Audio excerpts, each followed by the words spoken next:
इस वक्त मेरे पास 7th एडिशन है KLM का और हम लोअर लिम्ब की क्लिनिकल्स कर रहे हैं चैप्टर 5 में से। ठीक है, पेज नंबर 561 के ऊपर। तो आज हम जो टॉपिक शुरू करेंगे वो करेंगे वहां से फेमोरल हर्निया से। इससे पहले पहले हम लोग ये रिवाइज कर चुके हैं, कुछ हम लोगों ने सेल्फ स्टडी के लिए भी छोड़ दिए थे टॉपिक्स जो आप लोगों ने खुद करने थे। अच्छा, फेमोरल हर्नियाज क्या होते हैं? सबसे पहले तो आप लोगों को हर्निया की डेफिनेशन आनी चाहिए। हर्निया बाय डेफिनेशन किसी भी weakening of the body wall की वजह से, कोई बॉडी में ऐसा पार्ट है जो वीक हो गया है, जिसकी स्ट्रेंथ कम हो गई है, तो वहां से कोई भी चीज इवेजिनेट कर जाए, बाहर की तरफ आ जाए। ठीक है, जस्ट लाइक अ बैलून, गुब्बारे की तरह फूल जाए। अच्छा, उस हर्निया का जो सबसे बड़ा एक एनाटॉमिकल फीचर होता है वो ये होता है कि उसका एक हर्नियल सैक होता है जो बैलून जैसा होता है, और एक उसकी नेक होती है। आप अपने जहन में बैलून की एग्जांपल ही लेकर आए। जब आप बैलून को इन्फ्लेट करते हैं तो जो सैक है उसका वो इन्फ्लेट हो जाता है, और जो उसका नेक होता है, यानी जहां से आप ब्लो कर रहे हैं, वो उसका पोर्शन होता है नेक का, वो नेक कहलाती है। तो हर्निया भी बिल्कुल ऐसे होता है। अब फेमोरल हर्निया क्या चीज है? ये फेमोरल रिंग जो आप लोगों ने देखा हुआ है, मैं आप लोगों को दिखाता हूँ इस डायग्राम के अंदर, कि यहाँ पे आपको एक फेमोरल रिंग नजर आएगा यहाँ पर। ठीक है, इस जगह पर ये सारी फेमोरल शीथ है।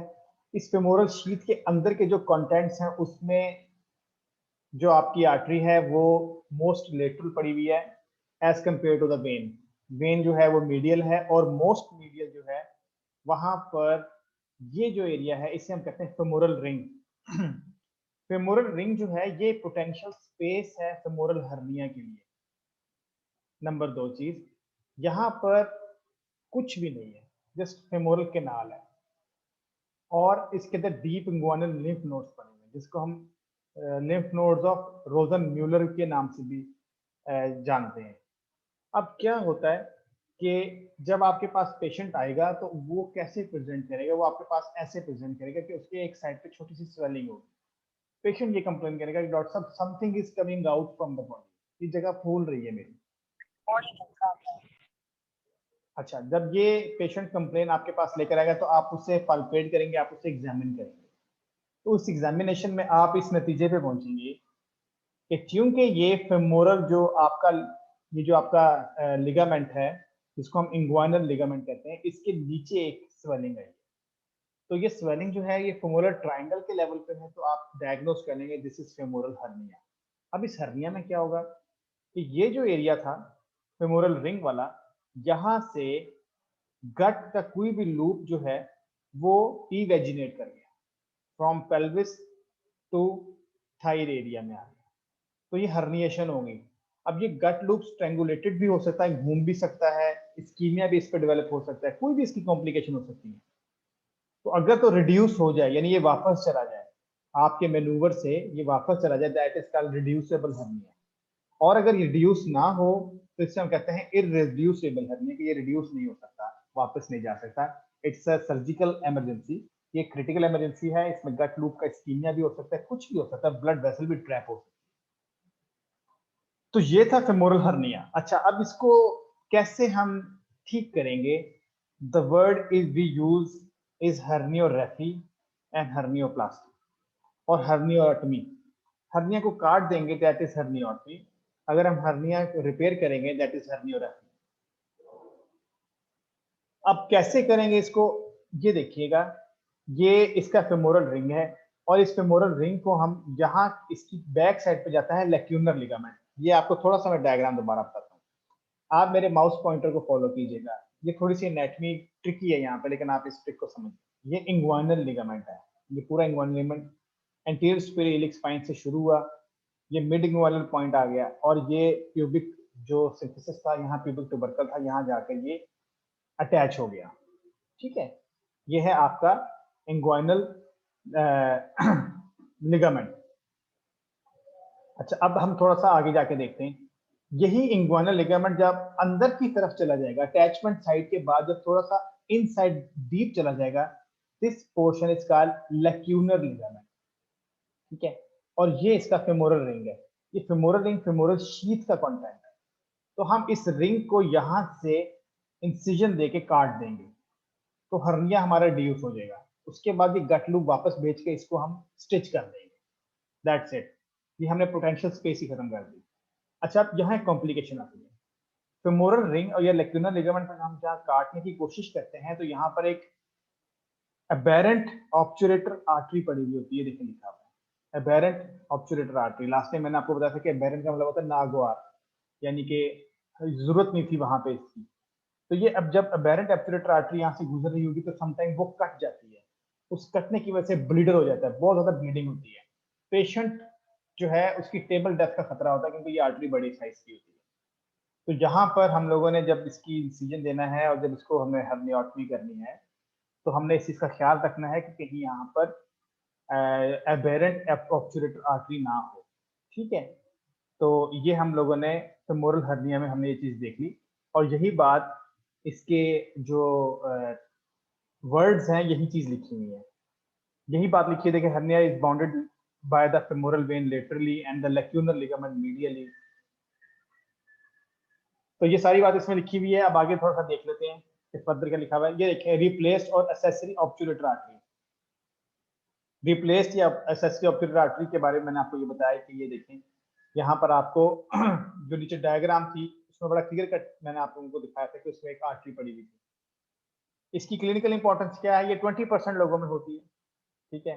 अगर हमारे पास 100 लोग हों उसमें 20% लोगों में ये चीज होगी, और जब उनको स्ट्रेंगुलेटेड फेमोरल हर्निया हो जाए या कोई भी ऐसा हर्निया हो जाए तो उसके अंदर ये आर्टरी जो है ये डायसेक्ट आउट यानी कट सकती है।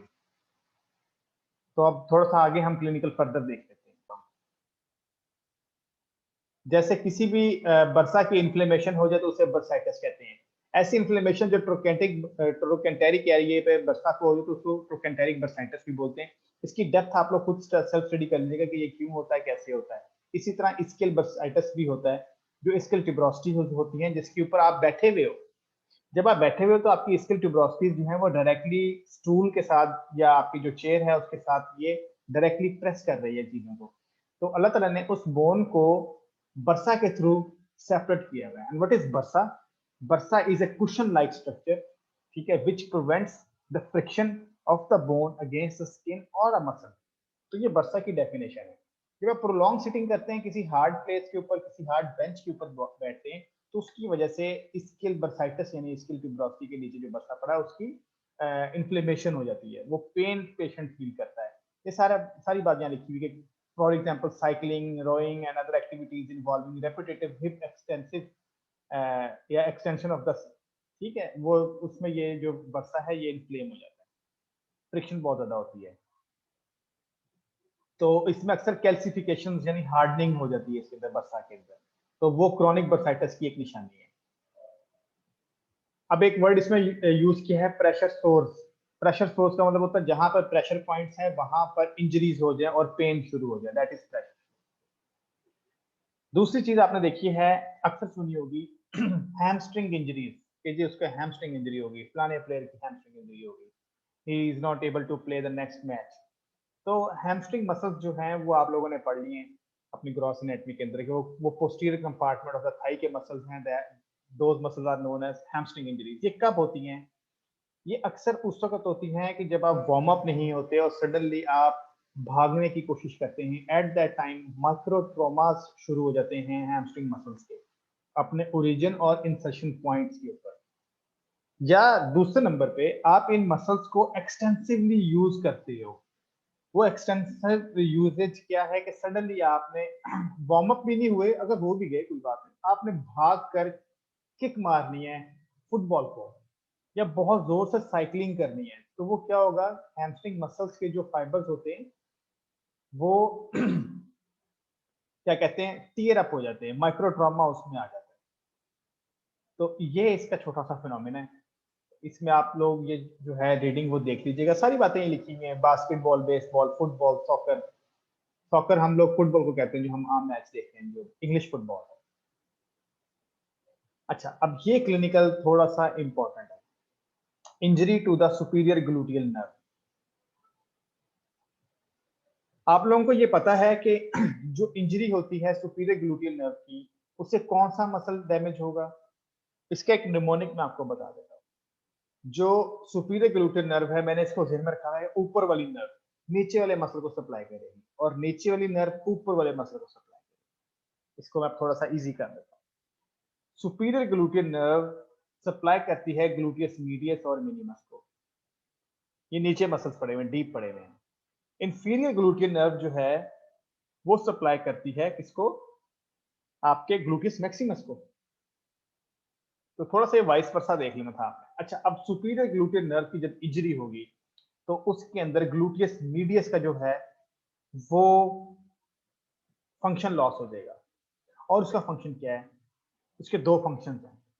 ग्लूटियस मीडियस के दो एक्शंस हैं, दो फंक्शंस हैं। पहला फंक्शन ये है कि it is the only abductor या abductor of the lower limb at the level of gluteal region, at the level of hip joint. दूसरा है कि it supports the opposite side of the pelvis while walking. तो ये walking mechanism है वो उसमें ये हेल्प करता है। ग्लूटियस मीडियस जो है इप्सिलेटरल साइड के ऊपर ये जो मसल है ये एबडक्शन करवाता है लिम्ब की, ताकि ये एबडक्ट हो सके लिम्ब और आप आगे की तरफ कदम बढ़ा सको, खोल सको अपना ये जॉइंट जो है। और कॉन्ट्रालेटरल साइड को ड्रॉप होने से बचाता है जब आपका कॉन्ट्रालेटरल फुट जो है वो अबव द ग्राउंड होता है, हवा में होता है। तो इसके दो काम। अब जब injury to superior gluteal nerve होगी तो क्या होगा, इसमें क्लियर कट लिखी हुई बात कि जो एबडक्शन है इप्सिलेटरल साइड की लिम्ब की वो लॉस हो जाएगी। उसकी वजह से आपकी जो गेट है वो खराब हो जाएगी। अब इसमें आगे गेट यानी चाल जो है वो लिखी हुई है कि कौन कौन सी जो गेट है वो खराब होनी है। अब इसकी थोड़ी सी रीडिंग करके मैं आपको बताता हूँ कि वो गेट क्या होगी। उस हम ग्लूटियल गेट कहते हैं। A compensatory list of the body to the weaken gluteal side. Compensate करने के लिए हम उस तरफ को झुकेंगे ताकि हमारा जो लिम्ब है वो एबडक्ट कर सके, क्योंकि ग्लूटियल नर्व तो इंजर होगी भी है और ग्लूटियस मीडियस जो है वो काम नहीं कर रहा। तो इसकी हम थोड़ी सी अब आपको रीडिंग बताता हूं ताकि आप लोगों को ये और इजीली समझ आ सके। Injury to this nerve results in the characteristic motor loss resulting in disabling gluteus medius limb. To compensate for the weakened abduction of the thigh by the gluteus medius and minimus or a gluteal gait, a compensatory list of body to the weakened gluteal side. This compensation places a center of the gravity over the supporting lower limb. Medial rotation of the thigh is also severely impaired. ये दूसरी line आपने underline कर लेनी। When a standing person is asked to lift one foot off the ground and stand on one foot, the gluteus medius and minimus normally contract as soon as contralateral foot leaves the floor, preserving tipping of the pelvis to the unsupported side. उसने ये बात लिखी है कि जैसे ही आपका जो contralateral foot है आप उसे उठाओगे तो उस तरफ वो बॉडी टिल्ट कर जाएगी। क्यों टिल्ट करेगी? क्योंकि उसका जो ग्लूटियस मीडियस पेल्विस को सपोर्ट कर रहा था वो पैरालाइज हो चुका हुआ है। इसकी बहुत अच्छी जो डायग्राम बनी हुई है वो BD84 में भी बनी हुई है। इसे हम फ्रेंडलबर्ग साइन भी कहते हैं। एक दफा आपने वहां से भी उसको स्टडी कर।